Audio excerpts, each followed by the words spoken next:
No one remembered the exact day Jack Mercer moved into the gray house. That was strange by itself. In a small town, everyone noticed everything. New cars, new dogs, new faces. But somehow, Jack arrived quietly, like he had always been there. The house at the end of River Street had been empty for almost 10 years. A woman had died there. Heart attack, they said. After that, nobody wanted the place. Windows cracked, paint peeling, weeds higher than the fence. Children crossed the street to avoid it. Then one morning, the windows were clean. The porch light was on, and the thin man stood in the doorway. He held one suitcase, nothing else. No moving truck, no boxes, no furniture delivery. Just him. He wore an old brown coat, neatly buttoned, though the weather was warm. His hair was dark with small lines of gray near the ears. His eyes were calm but tired, like someone who had not slept well in many years. When Mrs. Carter walked past with her groceries, he smiled politely. "Good morning," he said. His voice was gentle. She nodded and kept walking. Later that day, she told her neighbor, "The man in the gray house seems lonely." That evening, Jack walked to the small grocery store. He bought bread, milk, one apple. The cashier asked his name for the receipt. "Jack Mercer," he said. She typed it. The computer showed no record. Strange, but she said nothing. From that day on, Jack followed the same routine.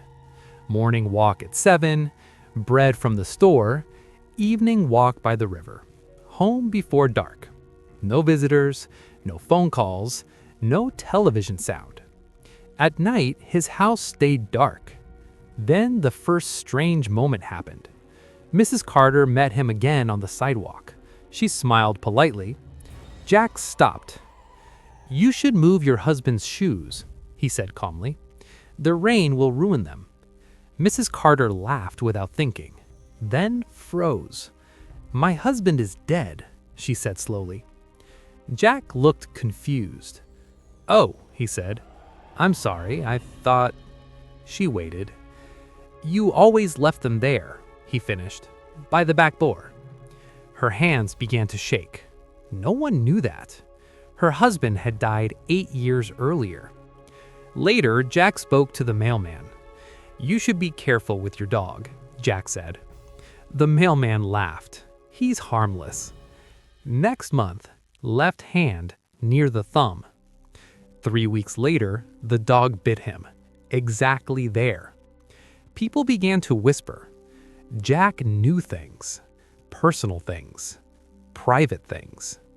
Then Jack went to the police station.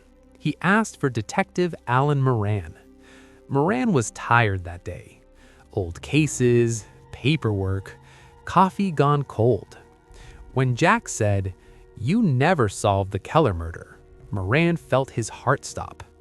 That case had destroyed his career. 20 years old.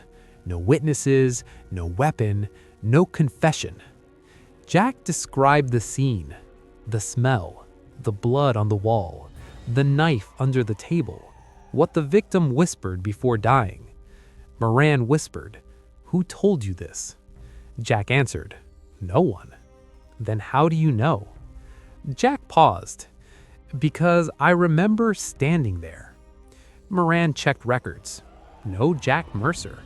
No past, no history, like he had been born yesterday. Then that same week, Emily Ross disappeared, and Jack Mercer became the only man who knew where she was. Emily Ross was ordinary. That was what everyone said. Quiet, kind, worked at the library. No enemies, no strange habits. She lived alone in a small white house. Every night she cooked dinner at 9. Every night she called her sister. The night she vanished, she made soup. The pot was still warm when police arrived. Her door stood open, lights on, phone on the table, but Emily was gone. No blood, no broken glass, no signs of a fight, like she had simply walked out of her life. Police searched for days. Neighbors saw nothing. Camera saw nothing. Until Detective Moran spoke to Jack Mercer.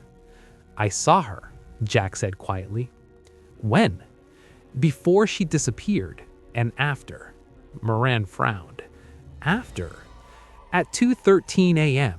She was crying in the street, no coat, shaking." "Impossible." Jack described the man. Tall, scar on cheek, black gloves. The exact words Emily said. "Please, I'll be quiet." What the man whispered. "You already were." Jack said he took her to the old factory. Police searched. They found fresh concrete. Under it, Emily Ross, dead. The killer confessed. Everything Jack said was true. The town was silent. People locked doors, watched Jack through curtains. A hero, a monster. Moran searched harder. No birth certificate, no school, no hospital, no job, no memory. Jack Mercer did not exist, but he knew crimes, better than the police, better than the killers. And when Moran asked how, Jack whispered, "I remember another life." Moran brought an old photo. Officer Jack Mercer, dead in 2001, shot during a robbery, buried. Jack stared at the picture.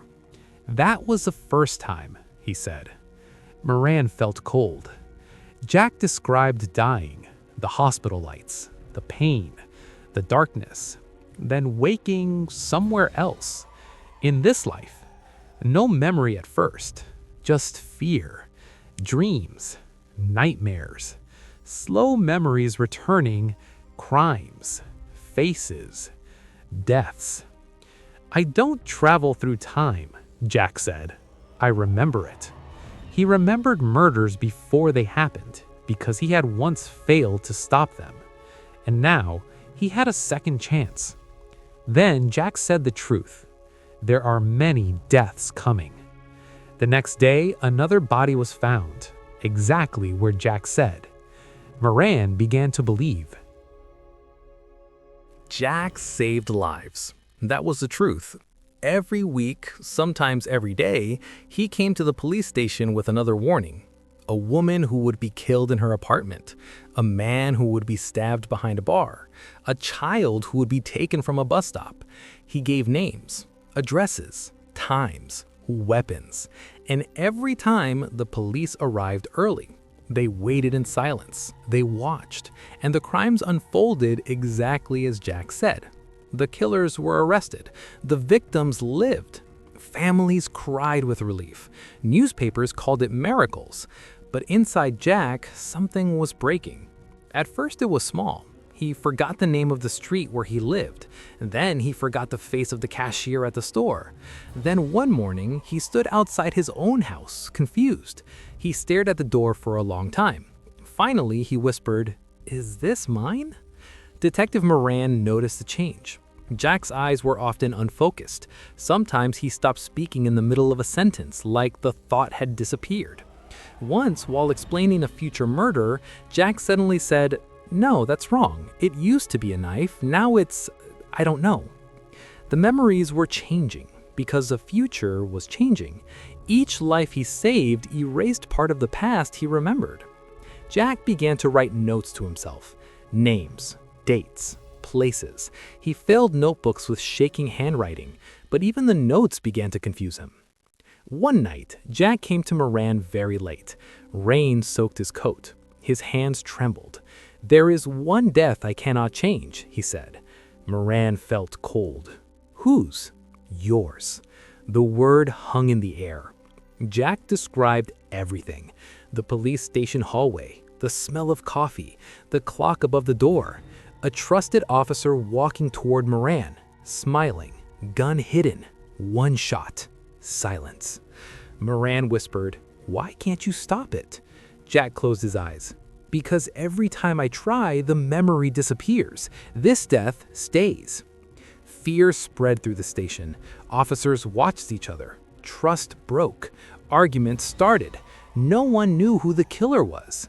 Jack grew worse. Sometimes he called Moran by the wrong name. Sometimes he forgot the year. Then one morning, Jack did not come.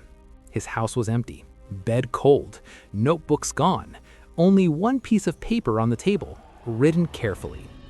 If I stay, you will die. If I leave, many others will. I'm sorry. And Jack Mercer vanished. Without Jack, the station felt blind. No warnings, no future. Crimes returned. 2 murders happened in 1 week. Too late. Moran slept badly. Every dream ended with a gun. Every sound made him turn. He watched every officer, counted footsteps, listened to voices. At night, he locked his door twice. Then one night, at exactly 2:13 a.m., the phone rang. Moran answered with shaking hands. A soft voice said, "Don't go to the station tomorrow." Moran froze. "Jack?" "I can't stay long," Jack said. "They're fading again." "Where are you?" Moran asked. "Between," Moran replied. "Please, don't go." The line went dead. Morning came. Moran told himself it was fear. He went to work. At noon, an officer he trusted walked toward him. Friendly smile, paper in hand. Then the gun appeared. The shot exploded through the hallway. Pain burned through Moran's chest. He fell. Blood spread across the floor. People screamed. The killer was tackled, handcuffed, confessed, exactly as Jack said. In the hospital, Moran lay weak, alive by a miracle. A nurse brought him a small envelope. No name. Inside, one sentence. "This time, you survived, but every change costs me more." Moran wept quietly. Jack was still watching, still protecting, from somewhere he could not see. Years passed. The town changed. New buildings, new people, old stories forgotten. Detective Moran retired. Gray hair, slow steps, many scars inside. One evening, walking by the river, he saw a small house with lights on. A house that had never been there before. A thin man stood in the doorway, suitcase in hand. Same eyes, but younger. "Hello, detective," the man said gently.